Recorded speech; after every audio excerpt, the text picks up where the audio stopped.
many articles over the region.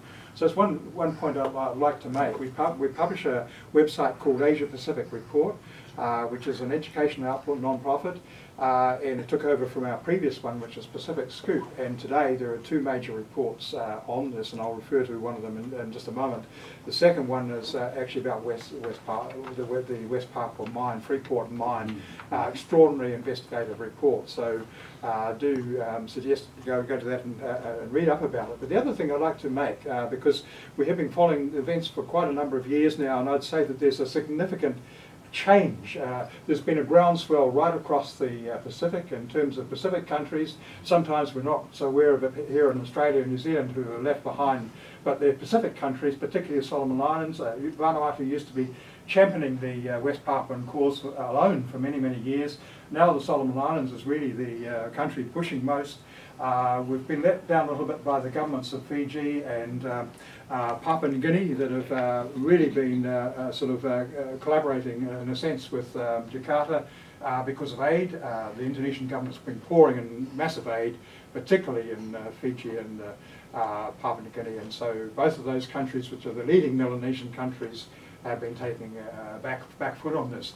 But what I think is quite exciting is a more recent development, and that there's a civil society group in Indonesia, and largely the civil society groups have been supporting self-determination and independence in West Papua, but most have been fairly subdued. And there's a new one just really emerged in the last few days, and I'd just like to just highlight something about that, because that's a huge development. It's actually support within Indonesia, because largely people in Indonesia see West Papua as part of the integral state of Indonesia, and are utterly opposed to any debate around it.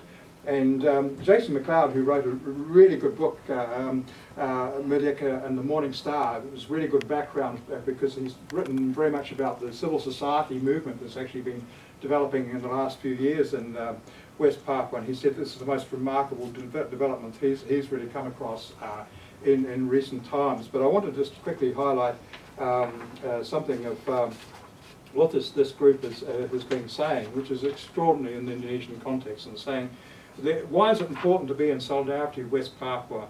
First, the world will become a better and more beautiful place if every nation does not live under colonisation and could cooperate in democratic, fair and equal ways. Second, what we see in West Papua is a systematic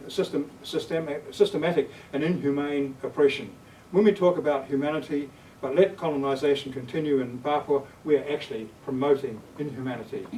Third, our solidarity with the West Papuans to determine their own fate as part of democratisation of the Indonesian people who struggle for the consciousness of civilised humanity of the people and nation of Indonesia.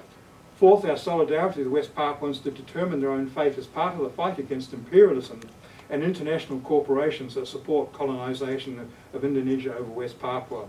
Fifth, our solidarity is part of the fight against racism towards anyone, including the West Papua nation. Sixth, there is no other way to end the practice of colonisation and militarism in West Papua than supporting the right to self-determination. Seventh, there is no other way to end slow-motion genocide in West Papua than supporting the right to self-determination. This